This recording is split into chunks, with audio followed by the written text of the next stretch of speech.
ruée des rébus, de amants résistance. Face aux ombres, ils brandissent leur science, Sharingan dans leurs yeux. Ils voient au-delà, Genjutsu comme arme, pour briser les faux pas. Fennec algérien, lion de la classe, berbères en lutte, leur courage s'entasse. Méthode RR, stratégie affûtée, contre l'obscurantisme, ils restent éveillés.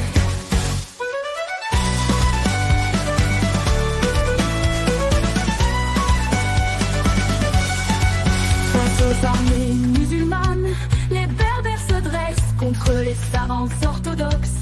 Ils manifestent les traditions prophétiques.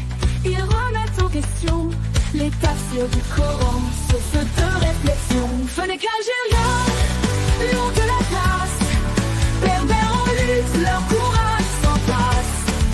Méthode RR, stratégie affûtée, contre l'obscurantisme, ils restent éveillés. Fennec algérien, lion de la classe, berbères en lutte, leur courage s'entasse.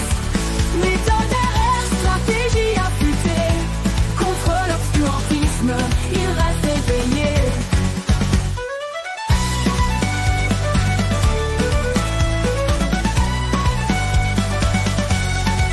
Ça n'est qu'un persan, ils discernent la vérité.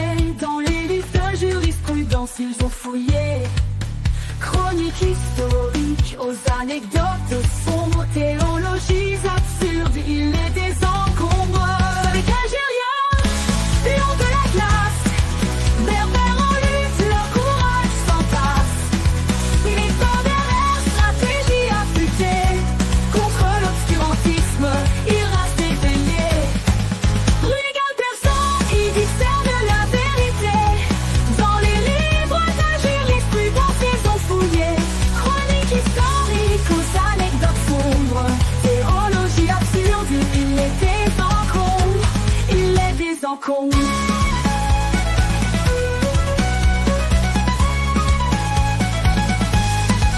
Ruyen et Régulus, héros de la liberté, leur combat résonne, leur lumière va briller au cœur de l'Atlas, dans les vents du désert, la résistance berbère jamais ne s'égare.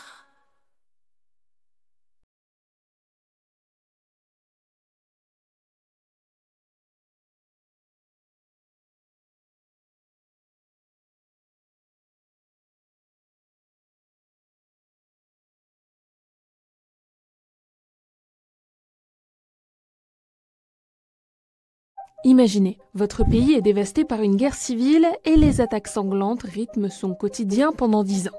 Et puis, quasi instantanément, vos ennemis mortels redeviennent de simples voisins. Ça, c'était l'Algérie de la décennie noire, entre 1991 et 2002. C'est l'un des épisodes les plus douloureux et tabous de l'histoire du pays, et tout a commencé par une simple élection. À la fin des années 80, un seul parti est autorisé en Algérie, le FLN.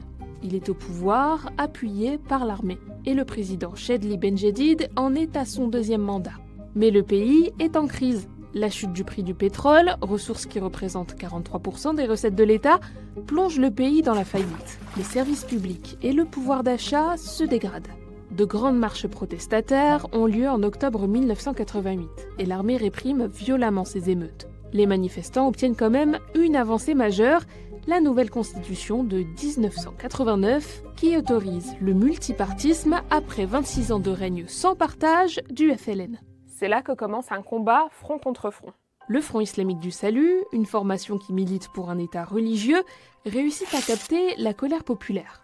Leurs actions caritatives attirent la sympathie du public et leur parole politique basée sur la loi coranique ou la charia est bien accueillie dans les mosquées. En 1990 se tiennent les premières élections municipales libres. Les islamistes cartonnent, remportent plus de la moitié des villes, dont la principale, celle d'Alger. Un peu plus tard, en 1991, a lieu la fameuse élection qui fait tout basculer. Le FIS frôle la majorité absolue dès le premier tour des élections législatives, alors que le gouvernement du FLN avait tout fait pour freiner cette percée. L'armée prend alors une décision inédite, annuler le second tour des législatives. Et le président Chedli, qui plaidait la démocratisation du pays, est poussé à la démission. Le parti islamiste est dissous et le fils appelle à la révolte en représailles du vol de cette victoire, considérée comme acquise. Des guérillas se créent et certaines dépassent même l'influence du parti politique. Les meurtres et les attentats s'enchaînent, d'abord contre les représentants de l'État, puis contre toute représentation jugée pas assez islamique. Cheb Hasni, star et interprète de rail romantique, est assassiné par le groupe islamique armé.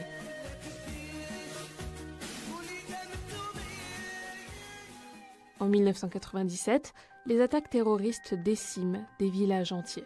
Pour faire face à tout ça, le gouvernement déclare l'état d'urgence. Mais l'armée elle-même est soupçonnée d'exactions par des ONG. Amnesty International signale de mauvais traitements et des cas de disparition forcée de présumés terroristes sans procès équitable. Il y a une situation qui illustre très bien l'état dans lequel vivaient les Algériens à cette époque. Les barrages routiers. Chaque fois, un civil non engagé dans le conflit risquait l'arrestation arbitraire par les forces de l'ordre ou l'assassinat par des islamistes armés. Et cette guerre civile va prendre fin par une décision forte, l'amnistie. Fraîchement élu, le président Abdelaziz Bouteflika lance en 1999 un projet de loi de concorde nationale. Il lève l'état d'urgence et libère 5000 islamistes repentis, a priori non impliqués dans des crimes de sang. En échange, ils doivent participer à la lutte antiterroriste aux côtés de l'État. Le projet est adopté par référendum avec plus de 98% des suffrages, et les groupuscules déposent les armes. Les islamistes d'hier deviennent de simples citoyens au milieu de leurs anciennes victimes. C'est pour ça que je vous disais que cette fracture est très taboue en Algérie. On estime qu'il y a eu entre 150 000 et 200 000 morts, et certaines critiques estiment qu'il y a eu plus de place pour l'amnistie des islamistes que pour la réelle justice. Depuis 2005, une charte pour la paix et la réconciliation punit de 5 ans de prison toute œuvre ou déclaration qui utilise ou instrumentalise les blessures de la tragédie nationale, ce qui complique pour certains intellectuels le travail de mémoire.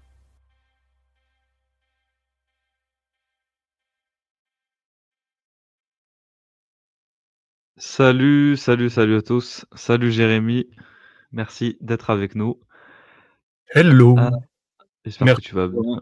Merci de m'avoir invité, Régulus. Je vais très bien, je ressors du repas. Ah, t'as fait le jeûne, t'as fait la rupture du jeûne. Ouais. Ouais, bah oui, vu que j'ai pas trop le choix. Je suis un petit peu le seul à boire de l'eau et à manger la journée. Ouais. Mais le repas est le même pour tout le monde, tu vois. Attends, mais j'ai pas compris. Donc, t'es chez de la famille qui est musulmane, c'est ça? Ah oui, bien sûr. Ma petite sœur est convertie, mon père est converti, et je suis le seul athée. Le seul rescapé, si je puis dire. Ah, Et, Ouais, et- tu vois un petit peu la complexité de la situation, Non, quoi. mais c'est horrible. Non, mais vraiment, moi, j'aurais pas aimé. Ouais, bah oui. Et ta mère, pour le coup? Ah, ma mère, non, pas du tout. Bon, elle est dans une secte que je ne saurais te décrire très exactement, mais elle n'est certainement pas dans l'islam. C'est-à-dire qu'il y a ton père qui est musulman, il y a ta sœur qui est musulmane, il y a ta mère qui est dans une secte et il y a toi autour d'une même table, c'est ça? Ouais, c'est ça, exactement. Bon, ma mère, on vit plus avec, on vit avec mon père, mais C'est quand ouais, même, mon père, quand si même tu veux, il est, compliqué. Ouais? pardon, excuse-moi, tu disais? Vas-y, vas-y. Non, c'est quand même compliqué, quand même. Waouh. Ah oui, c'est quelque chose. Je vais pas mentir, c'est quelque chose. Hem Ouais, pour parler de mon père vite fait, si tu veux, Vas-y. il pratique, pas du tout l'islam. Ce qu'il fait, c'est, Ah, il mange halal parce que de base, c'est moins cher. C'est un petit peu, aussi une des raisons pour lesquelles on s'est convertis, c'est ou vrai? plutôt ils se sont convertis. Ouais, ouais, je t'assure.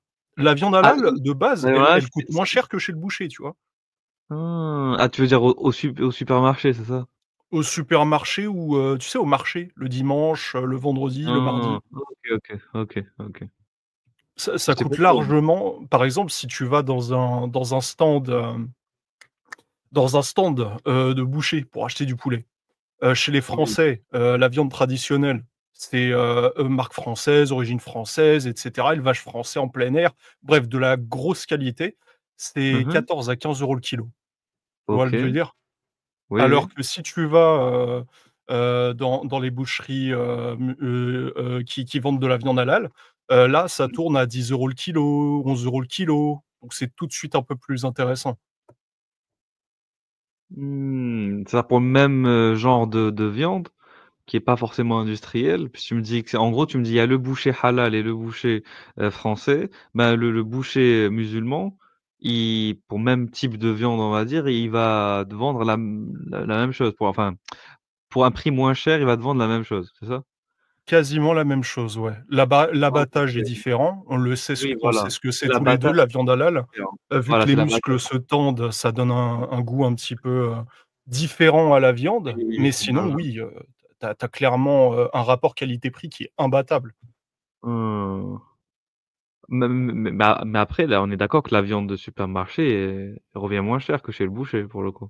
Ah oui, largement, Ah oui, vraiment OK, je largement. dis Par que contre, c'était niveau qualité, oui. c'est pas du tout la même chose. Oh oui, oui, oui, OK, OK, c'est bon. Bien sûr, effectivement, c'est normal. Ah, Yes. intéressant. Donc Du coup, à ouais. la base, tu dis, à la base, tu disais c'est pour ça que tu t'étais converti? J'ai pas compris. Ouais, non, à la base, en fait, c'est l'une des raisons qui a poussé mon père à se convertir. Bonsoir, Niniela. Du coup, ouais, je te Ouais. disais, c'est une des raisons qui a fait que mon père s'est converti à l'islam. Il s'est dit: «Bon, bah, je fais déjà le ramadan, je fais déjà, je mange déjà halal, donc pourquoi pas me convertir, en fait?» Là, c'est vraiment de la folie, ce que tu dis. Non, mais parce que de la bouffe, être amené à se convertir à partir de la bouffe, c'est fou. C'est comme si je me convertissais au bouddhisme ou, en mangeant, je sais pas, tous les jours, chez les je sais pas moi, chez les hindous, chez les chinois ou que sais-je. Non, c'est de la folie. Non, mais, c'est à partir de la bouffe, dériver tout son cheminement spirituel vers une religion, toute son je sais pas, tout son paradigme philosophique, politique, juridique, à partir de bouffe, c'est fou quand même. C'est fou. Bah, en C'est fou. même temps, j'ai envie de te dire, la nourriture fait un petit peu partie d'un mode de vie de quelqu'un. Oui, oui, bien sûr. Si tu, comment dire? Si tu manges, constamment, halal et que tu participes un petit peu au ramadan, en faisant le ramadan comme si tu étais musulman, Oui, mais mais en fait, là oui. Non, non, mais oui, mais quelle oui. est la différence entre te convertir et ne pas le faire? Tu vois un petit peu la Oui, psychologie? si tu te mets à faire tous les rites comme un musulman, sans être musulman, tu seras amené à te sentir musulman, bien sûr, Tout évidemment. à fait. Et j'ai pas compris, donc il mangeait de la viande halal, mais quand il était, là je parle d'avant la conversion, mais il faisait pas le ramadan D'accord. avant la conversion aussi? Si, C'est si, si, ah oui. Pourquoi? participait à faire le ramadan, parce que sa fille s'était convertie avant et Ah voilà! OK, OK, c'est bon, pour c'est bon. soutenir sa fille, si tu veux, et pour ne pas, je cite: «lui manquer de respect», il faisait le ramadan et Mais moi en aussi. vrai Sauf qu'à un moment donné, j'en ai eu marre, je me suis dit: «Bon, bah, en fait, c'est pas le fait de ne pas la respecter que de manger devant elle ou bah de ne oui, pas respecter le ramadan, c'est complètement bah oui, débile». oui, bah oui, C'est exa clairement. Et d'ailleurs, en me faisant la réflexion bien plus tard, je t'avoue que je me suis fait la réflexion, pas plus tard que 2 semaines. C'est exactement avec ce genre de mode de pensée, qu'on en vient à ce que l'islam prenne de plus en plus de place dans une société. «Oh oui, tu Oui, je vais pas faire ça parce que, ça reviendra à leur manquer de respect. Oh non, je vais plus parler de ça parce que ça reviendra à leur manquer de respect. Oh bah, je vais les laisser prier dans les entreprises parce que, voilà, hein, on les respecte, on est gentil, on est tolérant», tout ça.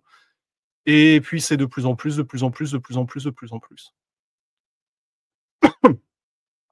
c'est fou quand même, c'est-à-dire que comment à partir de trop en fait, tu es en train de dire que trop de tolérance mène, à instaurer, n'importe quelle idéologie, aussi tolérante ou intolérante, puisse-t-elle être au final. Parce que voilà, à force de tout tolérer, on laisse notre pire ennemi, s'installer à notre table et en fait, c'est ça, l'islam quelque part, c'est le pire ennemi de la démocratie, de la laïcité et on l'a laissé s'installer à notre table, tout simplement, à force de tout tolérer. C'est ça en C'est vérité, ça. que tu es en Oui, train de c'est dire. ça. C'est un C'est ça, oui. En fait, ce que je veux plutôt dire, bonsoir Weber. Ce que je veux plutôt dire, c'est plutôt que, oui, il y a beaucoup de plutôt dans cette phrase, c'est que c'est progressif. Ça se fait vraiment petit à petit, à petit à petit, de manière très insidieuse, très douce et parfois très sournoise. et si ce n'est pas tenu d'une main de fer, ça progresse inexorablement. Ah, c'est fou quand même, comment mais la conversion de ta sœur, elle a pris combien de temps à se mettre en place? Ouh là, beaucoup de temps. Faut savoir qu'avant sa conversion, elle était chrétienne, Ouais. catholique, pratiquante et elle sortait avec, j'ai déjà fait un témoignage chez Radio Mondain qui en parle un petit peu, mais je vais aller plus en profondeur cette fois.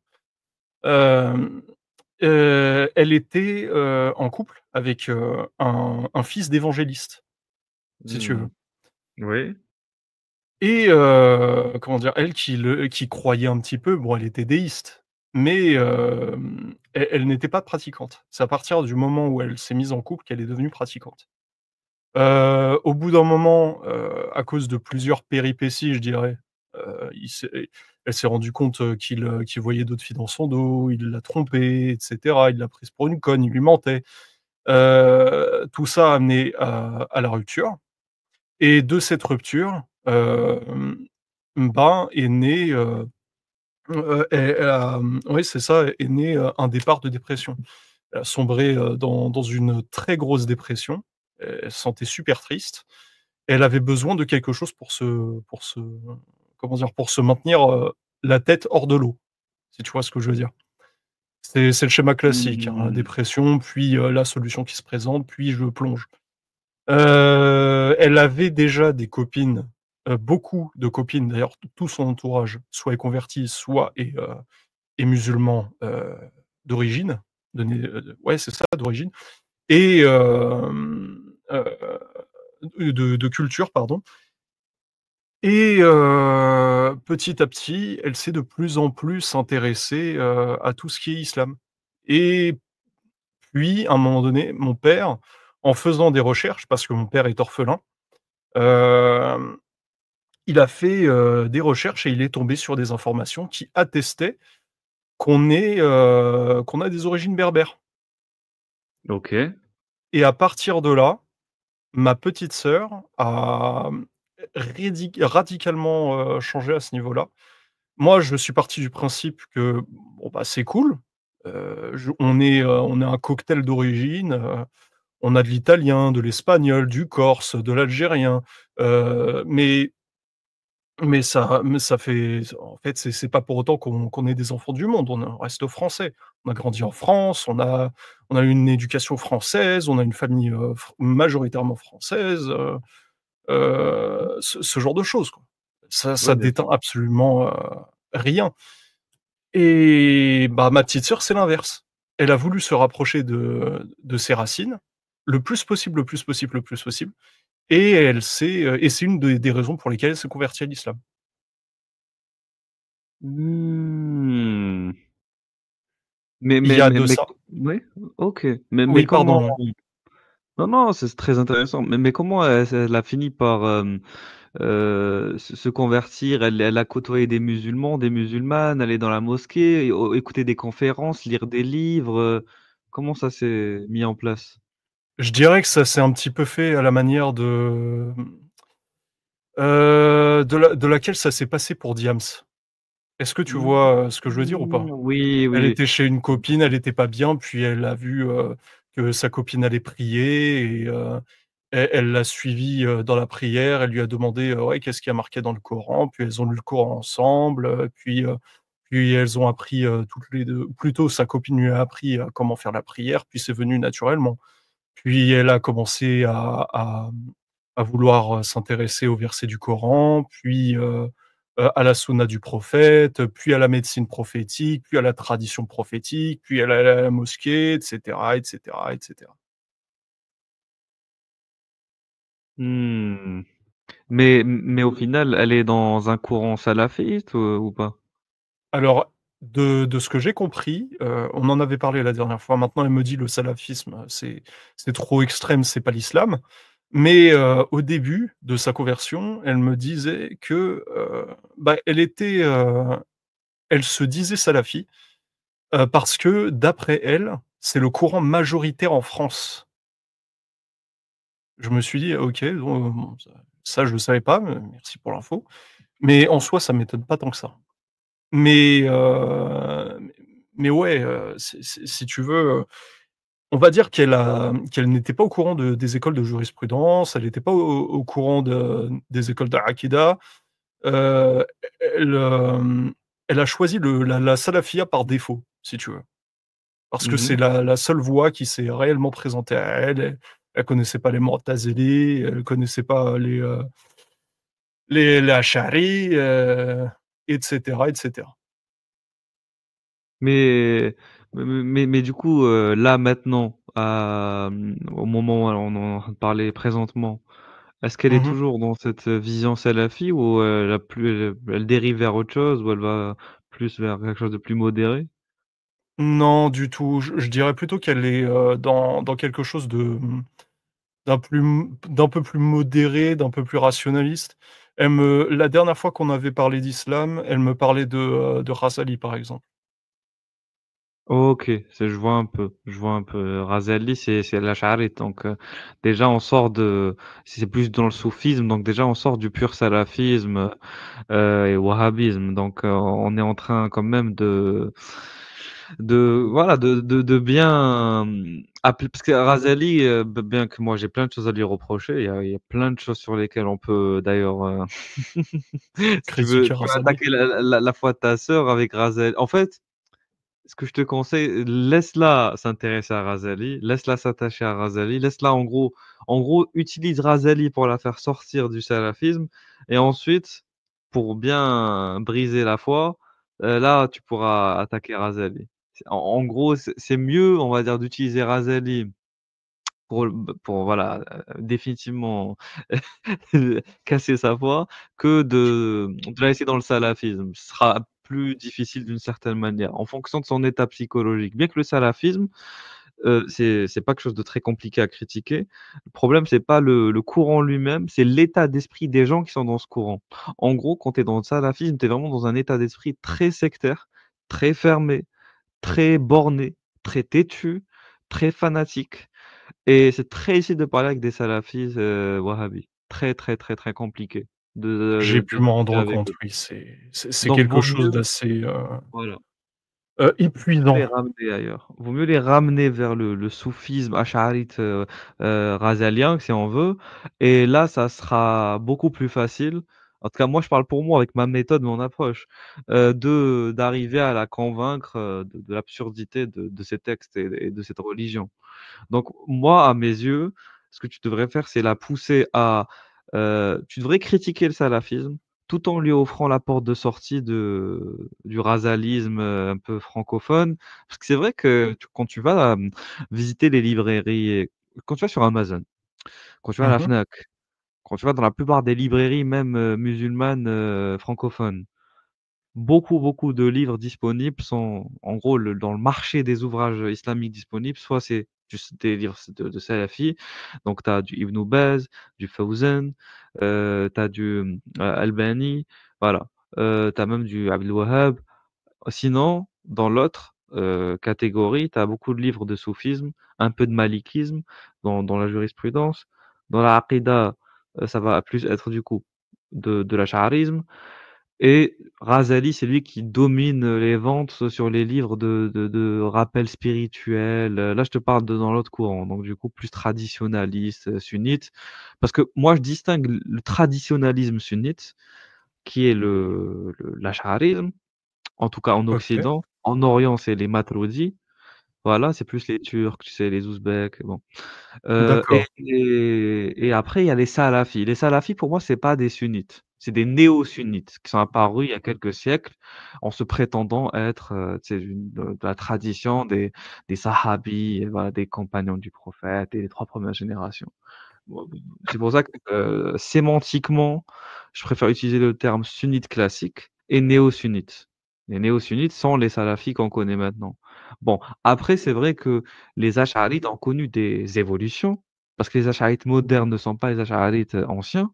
Forcément, ils ont développé leur théologie petit à petit Mmh. et c'est pour ça que, aujourd'hui, les ash'arites, faut être honnête, c'est un si tu observes un peu les débats, sur les plateformes, mais et les réseaux sociaux comme TikTok, YouTube, Space Twitter, ou même au-delà même des débats d'amateurs, dans les débats même dans les cercles professionnels, comme avec Saïd Fouda par exemple, qui est le représentant de l'ash'arisme postmoderne. Bah en fait, ça va être les débats type qu'on peut avoir Von Reich sur sur la preuve du divin par le syllogisme et la preuve par la nécessité rationnelle du premier moteur aristotélicien. Voilà, c'est un peu Oula, l'approche des astronautes modernes. Voilà, on en en est gros, ils vont se vraiment on baser. en est encore à là en Oui, 2025? oui, oui, oui, oui, justement, les ash'arites modernes sont très, très éloignés du Coran, très éloignés de la Waouh, sunna. Oui, oui, OK, justement, d'accord. eux, leur but, c'est de surrationaliser l'islam et lui enlever complètement sa substance justement bédouine, si on veut parler avec les termes crus, Oui, et la ramener vraiment à une sorte d'abstraction philosophique occidentale. Voilà. Ils vont te sortir d'accord. du Heidegger, de la phénoménologie de Hegel, ils vont te sortir, voilà, la complexité de la philosophie du langage de tel philosophe. Donc ils vont vraiment te ramener vers des terrains, des domaines qui sont très, très éloignés de l'islam classique, juste pour conserver et préserver leur religion. Parce que nous, imagine-toi, tu viens, t'es chaud sur le Coran, t'es chaud sur les hadiths, et eux, ils sont pas du tout bons dans ça. Donc, pour se sauver, ils vont développer une sorte de moi j'appelle personnellement une théologie parallèle. Donc, il y a la théologie islamique et la théologie parallèle à la théologie islamique, c'est toute la philosophie bullshitienne de ces derniers siècles qui a été créée juste pour protéger la théologie islamique qui, elle, est purement, vraiment défectueuse et fragile. OK, donc Moi, c'est ma réflexion à moi. si je comprends Oui, bien ce que tu me dis, la théologie parallèle pour toi, c'est un écran de fumée qui sert à préserver la foi, du musulman et de sa religion, c'est ça? exactement. Il y a Jafar, je sais pas si elle peut monter. Jafar, si tu es encore là, monte. Donc Jafar, c'est une ancienne convertie. Donc Très si vous bien, voulez échanger entre vous, ce serait intéressant pour le coup. Parce elle était dans la situation, de ta sœur. ouais. Il y a plusieurs années, j'ai eu l'occasion de discuter avec elle il y a quelques semaines, voire mois. J'ai plus la notion de temps maintenant. En tout cas, voilà, donc oui, exactement, pour compléter ce que tu as dit, c'est ça, tu as très bien compris ma théorie, c'est que les courants sunnites classiques ont dû se moderniser pour résister à la critique qu'on est en train de faire, que les islamologues, que les historiens, que les spécialistes des différents scientifiques qui spécialisent de toutes les sciences modernes qu'on a sur les écrits, la codicologie, la paléologie, même des spécialistes en mathématiques, en logique qui sont intéressés à la structure donc des versets coraniques par rapport au fait que il y a beaucoup de problèmes d'un point de vue, de narratif, de cohérence globale, comme a pu montrer Sami El-Dib dans ses diverses conférences. Il y a aussi des problèmes dans la science du hadith, il y a des problèmes dans la théologie islamique, il y a énormément de problèmes dans la jurisprudence. Énormément, vous n'imaginez même pas à quel point, hein. Donc c'est pour ça que nous, on est là. On va profiter de ces derniers mois ensemble pour, aller à fond dessus. Et après, je pense Mmh. que je vais prendre, la retraite là, c'est fini. Ou peut-être une pause, ou peut-être une pause. Ou peut-être je fais pas une pause de plusieurs années, puis peut-être je vais revenir plus tard. Oui? Vas-y? J'espère, j'espère que tu feras un bilan assez général sur quelques pages, quand je dis Oui, quelques pages, je parle d'un livre, hein, t'inquiète, je sais t'inquiète, qu'il y a énormément de choses à dire. J'en suis à mon t'inquiète, 6e thread et je t'assure qu'il y en a encore beaucoup des choses à dire. Il y a de quoi t'inquiète. faire un livre de 700 pages facilement. Oui, oui, oui. Non, mais même d'une collection, même, en plusieurs tomes, il y a des choses à dire. Oui, Alors, clairement. aujourd'hui, je t'ai pas ramené pour rien. Je t'ai ramené pour qu'on voit ça. Allez, Alors, on y va, c'est parti. Féliciter les koufars pour leur fête. Le fiqh. Qu'est-ce que dit le fiqh islamique, donc le droit musulman, du fait de féliciter les mécréants pour leur fête? On y va. Donc chez les Hanafis, tu as Ibn Najim, donc ça date, qu'il est mort au Xe siècle. Donc le fait de donner un cadeau pour l'occasion, donc il cite deux fêtes, n'est pas permis. والإعطاء باسم النيروز والمهرجان لا يجوز. Donc النيروز, tu sais, c'est la fête des Iraniens. Je sais pas si vous connaissez le Neyrouz. Non, du tout. Heu, Niruz, ben, c'est une fête, perse. En gros, c'est la fête traditionnelle qui marque l'arrivée du printemps et le premier jour de l'année en Iran. C'est comme les Amazirs, ils ont le Yennayer, ben, les Iraniens, eux, ils ont Nowruz, ils appellent ça différemment et eux, c'est en mars. C'est bientôt d'ailleurs. Ils le fêtent le 21 mars. Voilà, c'est bientôt D'accord, en plus. Et ben, tu sais, l'islam, ça a démarré de l'Arabie, enfin de l'ouest d'Arabie, dans la région du Hijaz et tout ça à fait. s'est propagé vers le nord de l'Arabie, donc Jordanie, Palestine, et cetera, donc Liban et Syrie et forcément les régions perses, Iran, Ouzbékistan, Kirghizistan, Turkménistan et dans ces régions-là, on fêtait donc Nowrouz ou Neyrouz qui était la fête traditionnelle des peuples perses iraniens. Voilà.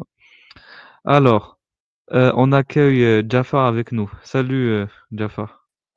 Bonsoir à vous. Vous allez bien? Bonsoir. Ça Ça va, va. merci. Bonsoir. Jafar, dis-nous, il y a Jérém qui, en ce moment, il est dans une situation un peu cocasse, parce qu'il y a son père qui est converti à l'islam et sa sœur qui est convertie à l'islam. Quel conseil tu pourrais lui donner, toi, en tant qu'ex-converti?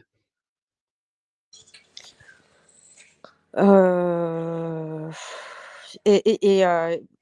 alors, attends.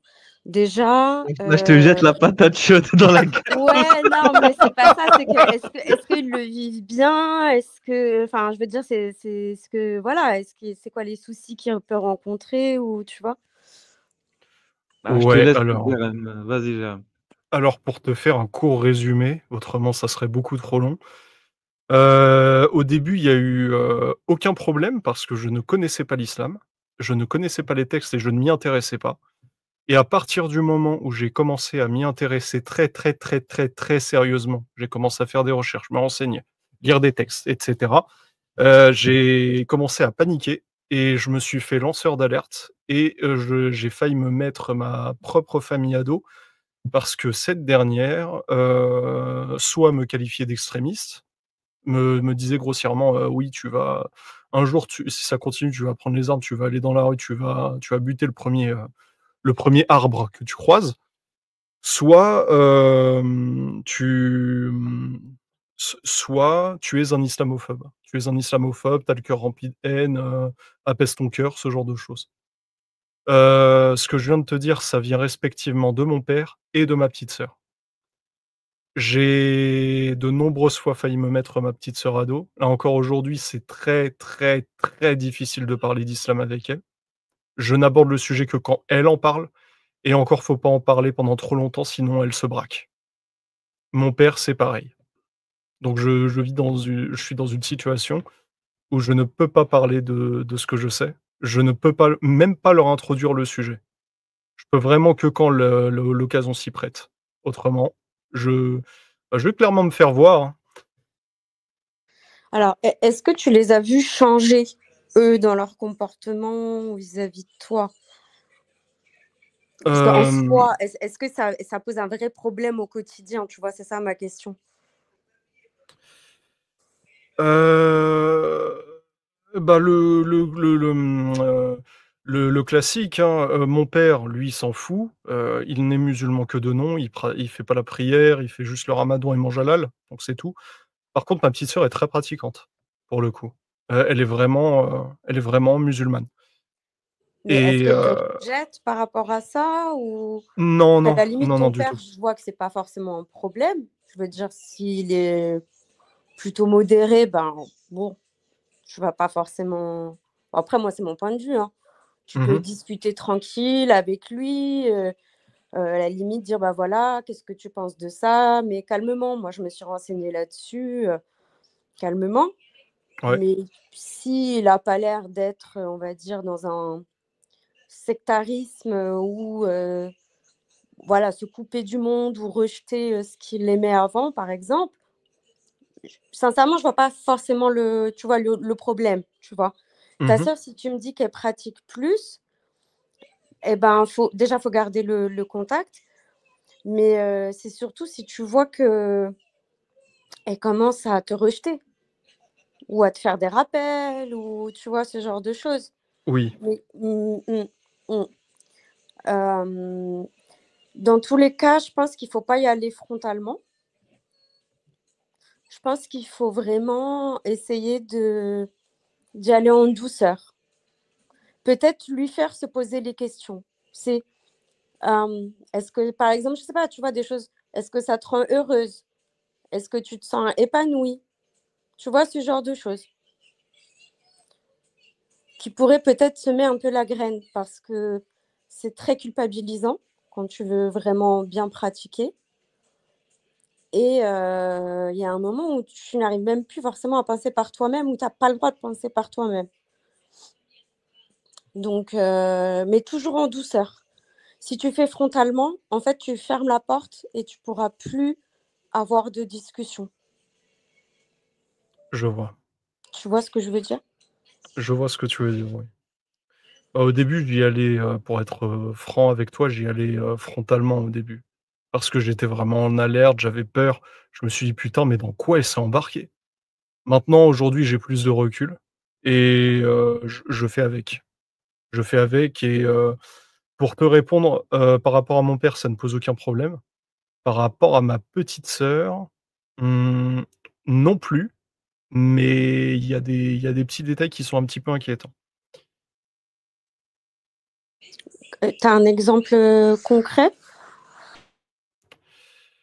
Bah, à partir d'un certain moment, elle portait des gants, par Ouais. exemple. Et là, elle les a pu? Non, là, elle les a plus, c'est fini. Alors, vas-y, vas-y. Pendant un moment, à partir d'un certain moment, elle écoutait plus de musique, du tout. Puis elle s'est remise à en écouter, parce qu'elle s'est rendue compte que, bah, ce genre de vie, c'était pas pour elle. Maintenant, elle en écoute, elle fait un petit peu ce qu'elle veut. Bon, elle fait ses 5 prières, elle est très à cheval là-dessus. Elle a également un, un «mari», entre guillemets, enfin, on sait très bien ce que c'est, le mariage dans l'islam, qui pour le coup, lui, est vraiment très pratiquant. Il se dit soufi, mais il est très pratiquant. Tout le temps, quasiment, hem, 4-5 fois par jour, je le voyais faire le dhikr, par exemple, Ah, alors je qu'il sais pas ce que conduisait. c'est, excuse-moi. Tu sais, c'est quand tu prends ton chapelet, que tu Le le fais chapelet, OK, tourner, ouais. tu fais Ouais, hamdoulillah, hamdoulillah, hamdoulillah, astaghfirullah, mmh, astaghfirullah, astaghfirullah, astaghfirullah, c'est ce bon, genre de ouais. choses. Mmh. Oui, OK, je vois. Alors, moi, je pense qu'il faut le prendre comme tu vois les personnes qui rentrent dans ou qui sont dans des mouvements sectaires. Heu, Si elle est heureuse, écoute, tant mieux, tu vois? Je veux dire, si elle est heureuse dans son choix, tant mieux. Je pense qu'il faut aussi lui faire confiance. Si tu me dis que petit à petit, elle a plus les gants, elle remet la musique, peut-être que d'elle-même, tu vois, elle sortira d'elle-même de cette expérience et hem et voilà, encore une fois, c'est lui montrer que tu es là pour elle, essayer de la comprendre, peut-être distiller, comme je te disais, des petites questions là-dessus. Et après, je sais pas si ça peut faire effet ou pas, mais tu vois, bah, hier, je regardais un documentaire sur la, comment ça, ils appellent ça la déprise. Donc, c'est sortir de l'emprise sectaire. Et je sais pas si tu vois, par exemple, tu peux, mais sans parler d'islam, hein, juste un jour, je sais pas si tu as l'occasion de regarder un documentaire là-dessus, bah, peut-être qu'il y aura des parallèles qui pourront se faire, tu vois? Donc ça Ouais, sera un peu plus sournois, tu vois? oui, je Mais me ça doute bien. serait tu vois ce que je veux dire? Ça serait de Mmh. regarder un documentaire, comme ça, et dire: «Ah bah, ça t'intéresse, machin et tout», enfin, tu vois? Je sais pas, où tu mets ça et tu regardes, peut-être que ça peut faire un déclic. Je sais pas. Ah, Je en fait, je le te le dis problème, c'est que quand je propose des trucs à ma petite sœur, elle refuse, ça l'intéresse pas. Mais quand elle doit, me montrer quelque chose, faut absolument que je le regarde avec elle. Tu vois le genre? ouais, je vois. Donc voilà, c'est impossible. À ce niveau-là, c'est impossible. Pour te donner un exemple, je ne sais pas si tu vois qui sont Ibn Kathir et Shana. Shana, Shana l'apostate, Shana oui, Sportive. ok, oui.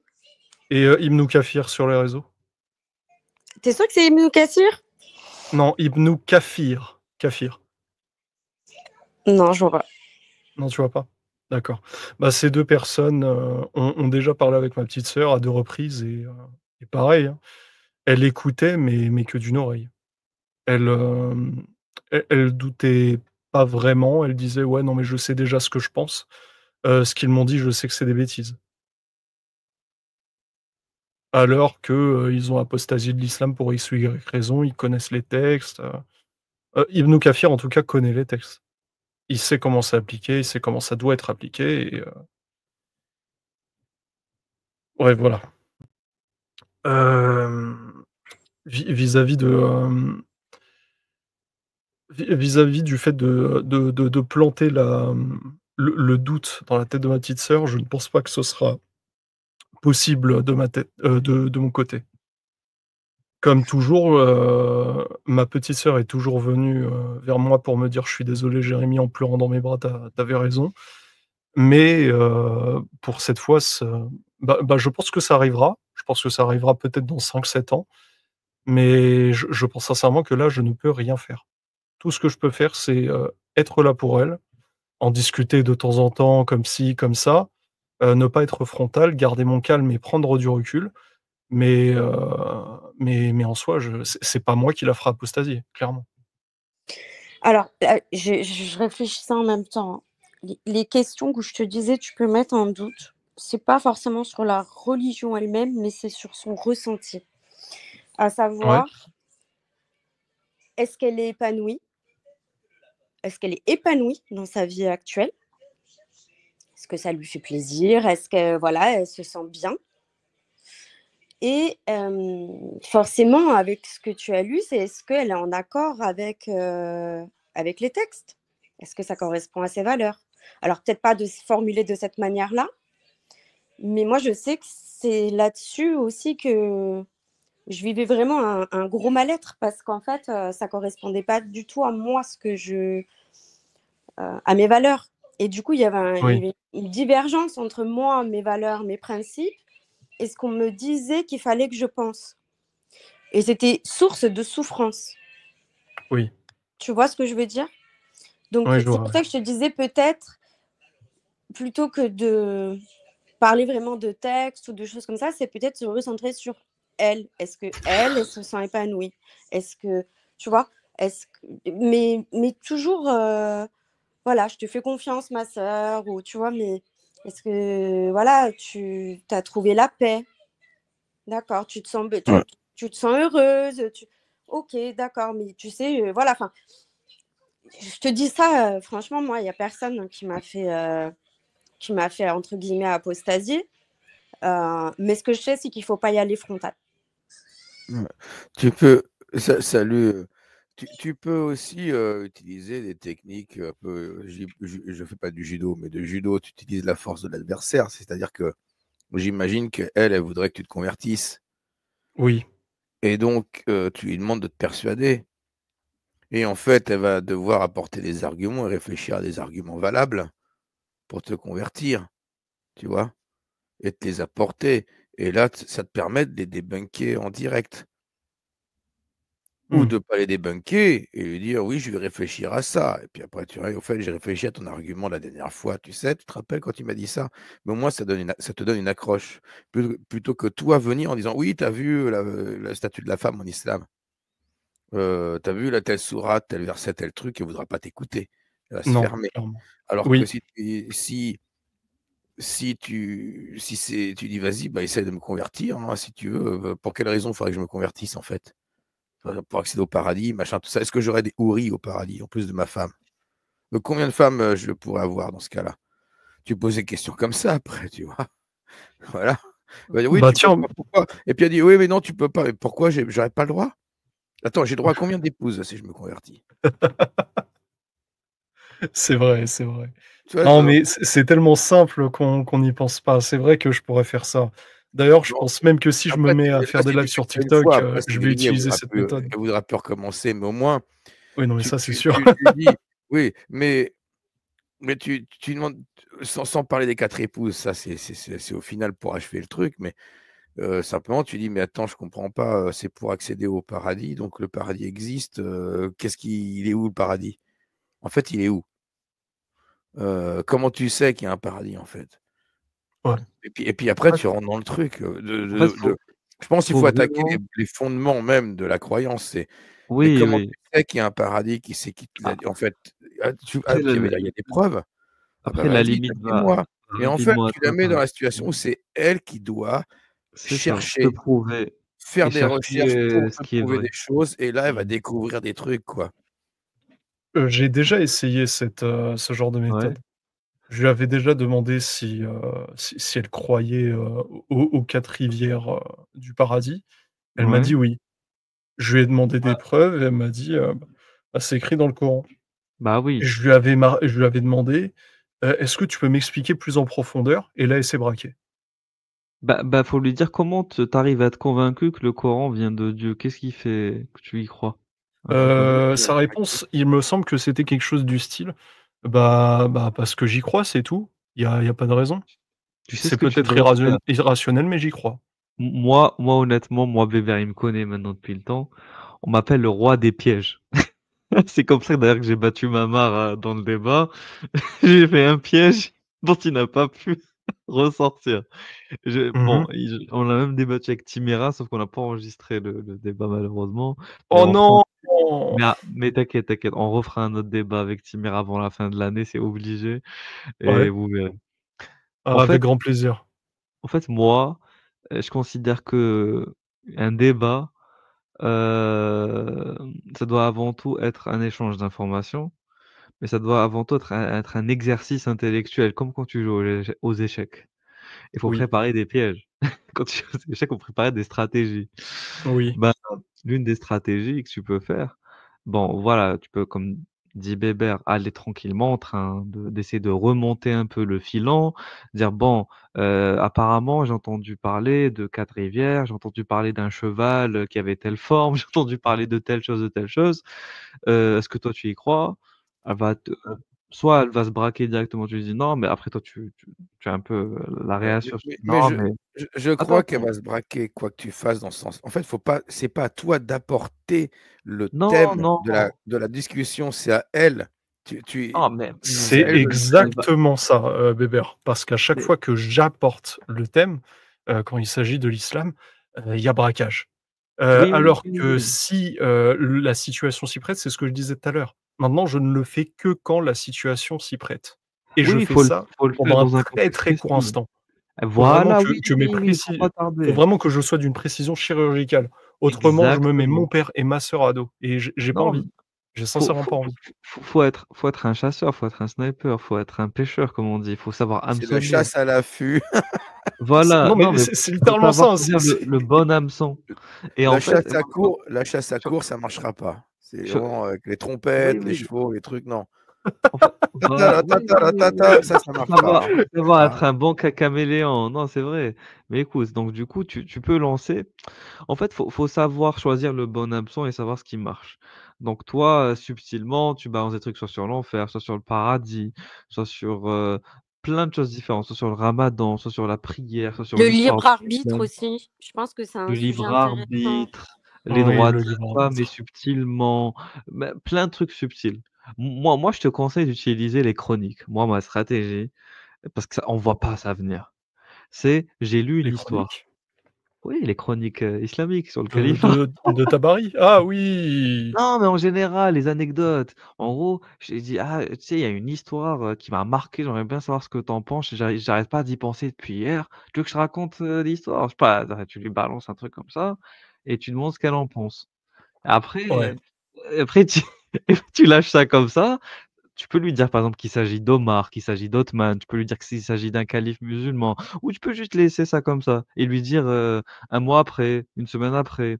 Le but, c'est pas de la choquer sur le moment, en lui disant directement de quoi il s'agit.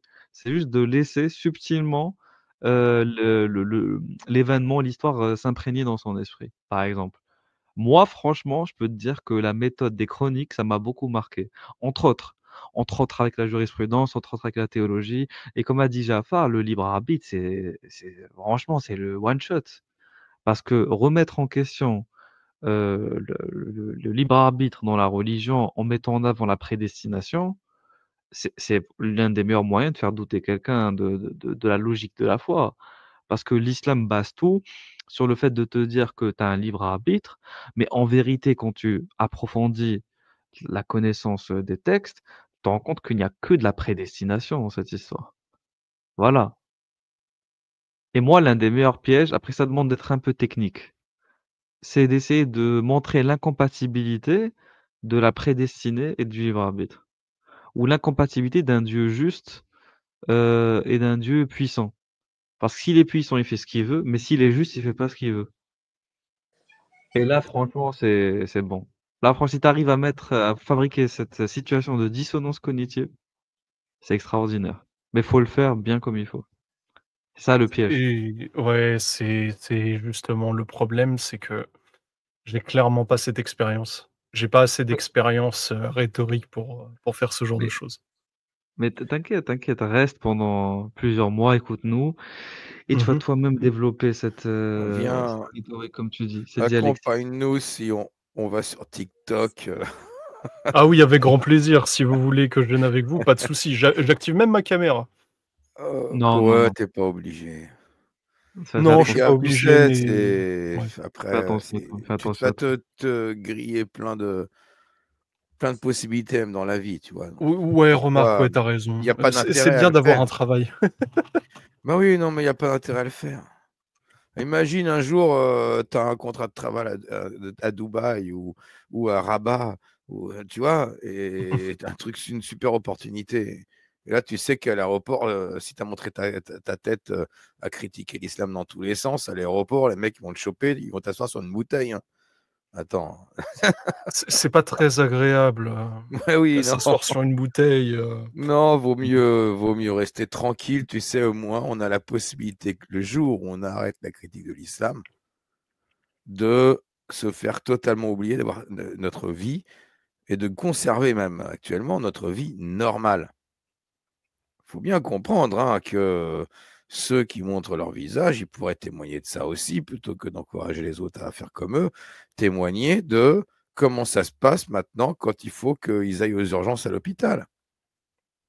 Tu t'es fait une blessure, machin, tu appelles le SAMU, tu dois aller, et puis tu te retrouves dans la salle d'attente à l'hôpital avec ta tête. Et ou tu vois ce que je veux dire? oui, je vois ce que tu veux dire, Prendre les ouais. transports en commun, est-ce que tu vas prendre le métro maintenant? Est-ce que tu quand ils vont sur Paris faire leur truc, ils prennent le métro? Il faut comprendre les sacrifices. Il faut expliquer les sacrifices que c'est Ah oui, de mais alors je veux c'est bien, énormément ils de sont sacrifices. courageux, je dis: «Attention, c'est bien ce qu'ils Si font». je pars Mais du principe que tu peux faire ce genre de truc quand tu n'as rien à il perdre. faut expliquer les petites lignes du contrat, quoi. C'est le sacrifice. Est-ce qu'un jour ou l'autre, Jacques Le Fou, Adela, Cassius, Ali Baba, Amir pourront, passer leurs vacances, à Marrakech ou Agadir? Ou même aller s'installer là-bas, rentrer dans leur pays d'origine? Est-ce que c'est possible? Bah non, c'est Non. mort. Non, c'est mort, ouais, C'est clairement. tirer un trait là-dessus. Ah bah, c'est courageux de leur part, c'est de l'abnégation, ils sont à fond dans le combat, politique contre l'islam, d'accord, mais il faut bien expliquer, il faut être prêt à ce genre de sacrifice. Par exemple, moi, je ne suis pas prêt à faire les mêmes sacrifices qu'eux, hein. Je vous le dis tout de suite. Ah Nous ouais. sommes Ah entièrement oui. d'accord. De mon côté, je tiens pas à montrer mon visage, même si, ma photo de profil actuelle, c'est mon vrai visage. Heu, heu, Tout simplement parce que je n'ai pas envie. Moi, à titre personnel, je m'en fous. C'est ma famille à qui je ne veux pas, qu'il arrive quelque chose. Après, tu sais, il y a beaucoup de gens qui montrent, leur visage et qui critiquent, l'islam, mais qui sont pas forcément tant en danger que ça. Le problème en fait, je pense que là où tu deviens vraiment la cible de menaces, d'harcèlement et potentiellement être, en danger de mort, c'est quand tu passes pour moi ce que j'appelle, l'auto explosion. C'est-à-dire que vraiment C'est-à-dire? par exemple, quand tu vas trop loin. Moi, je parle pas de mon point de vue à moi, on va jamais assez trop loin dans la critique, à part quand on commence bien sûr à menacer des gens et cetera, quand on devient soi-même son propre ennemi. Ouais. Mais dans le sens où, par exemple, je te prends un exemple. Ce qu'a fait Adela avec, ce qu'elle a fait à comment ça s'appelle déjà? À Châtelet, avec le Oui, niqab à et tout. Châtelet, ouais, Pour moi Châtelet-Léal. pour moi, là, parce que moi, j'ai la capacité de m'extraire de mon Régulus, apostat et de me remettre dans la mentalité du Régulus musulman. Et Ruyen, il fait pareil que moi, quand on a besoin de se mettre à la place de l'autre, ce qu'on appelle l'empathie. Ah, peut-être certains ont oublié ce que c'est, mais moi non. Et donc du coup, bah oui, oui, parce que quand tu parles à certains, je te Ouais, jure, non, mais apôtres joli pic, on aime ratés, bien. tu l'impression qu'ils voilà, ils ont oublié cette capacité d'empathie que chaque être humain a, à part les psychopathes. Et ce que je veux dire, c'est que non, ou à part, des gens qui ont des problèmes autistiques ou autres. En tout cas, moi, je me mets à la place du musulman et je trouve qu'à un moment donné, quand, la critique devient trop choquante, trop obscène, trop provocante, ça, tu satures l'esprit du croyant. Le croyant n'arrive plus à raisonner. Il est juste, en mode, alerte rouge, alerte rouge, alerte rouge, alerte rouge et à partir Oui. de ce moment-là, tu véhicules en lui juste de la haine envers toi, de la rage envers toi et de la colère envers toi. Alors que tu aurais pu amener une critique tout aussi pertinente en l'enveloppant d'une meilleure manière. Voilà, tout simplement. Tu comprends ce que je veux dire? Tu Je as pas comprends ce besoin que tu d'aller veux dire. aussi loin pour arriver à tes objectifs et à ton but. Non, Tout clairement. simplement. Tu C'est pour peux ça tu que peux tout tu peux simplement, montrer ta photo oui. comme maintenant, si ta méthode elle est correcte aux yeux des musulmans, je veux dire. Bah, par contre, si tu rentres dans une méthode choc, hyper choc, auto et destructrice, parce que c'est de l'autodestruction de faire ça, on est d'accord. Oui, Voilà, oui, tu as clairement, exposé clairement. autant de voilà, là c'est fini. Voilà. Ça c'est Mmh, mon avis, vous pouvez pas être d'accord, nous je le écoute. partage. Pour le coup, je le partage. Je connais très peu de personnes qui ont provo non, qui n'ont pas provoqué, qui ont simplement critiqué l'islam avec la méthodologie sunnite et de la manière la plus rigoureuse possible, qui sont menacés de mort. Par exemple, bonsoir Yanis. Bonsoir. Par exemple, pour citer un exemple, hem, comment il s'appelle? William Louis, qui est très rigoureux, en ce qui concerne la critique de l'islam, qui est contre la critique, fast-food de l'islam, comme il dirait. Il me semble pas qu'il ait reçu la moindre menace de mort. Au contraire, il a